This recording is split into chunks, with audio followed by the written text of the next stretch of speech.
Good day, I'm Tamar McHale and this is your JIS News for Thursday, May 19. Jamaica and the World Bank will be working together on new innovative financing initiatives, including a Debt for Nature and Resilience swap and a policy-based guarantee. A new project will also be developed to support credit to small and medium enterprises.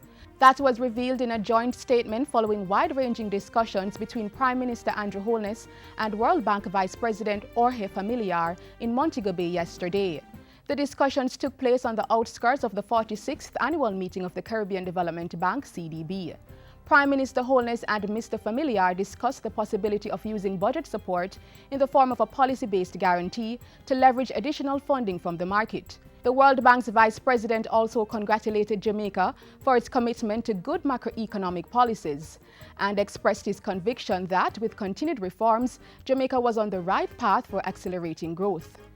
As part of its country partnership strategy, the World Bank is providing $510 million between 2013 and 2017 to support Jamaica in changing its growth trajectory and boosting private sector development and competitiveness.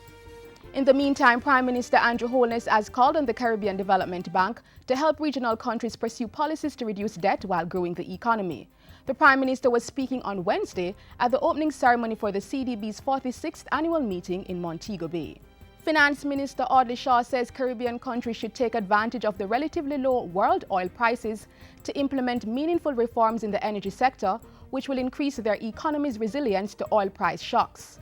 He asserts that now is the time to intensify plans to diversify the energy mix.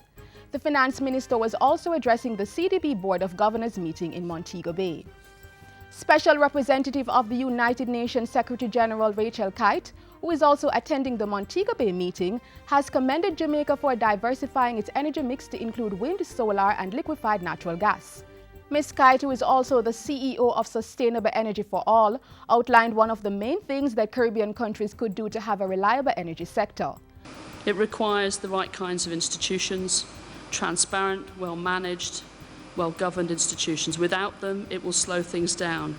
While addressing the William Demas lecture at the function, Ms. Kite reiterated the need to secure clean, reliable and affordable energy to combat climate change and poverty. And finally, government is urging greater regional cooperation to address common border security challenges. The urging came at the opening of the Caribbean Customs Law Enforcement Council's 38th annual conference earlier this week.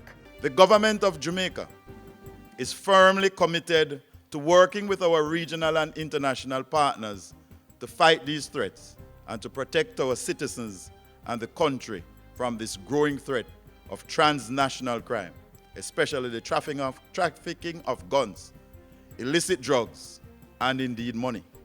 We have an array of challenges to our shared security. However, we must remain resolute in our efforts, as no nation is immune to the challenges of globalization. And in today's world, solving them requires collective action. The 5-day CCLEC conference, which is being hosted by the Jamaica Customs Agency, concludes on May 20. And that's it for JIS News today. I'm Tamar McHale. Thanks for watching.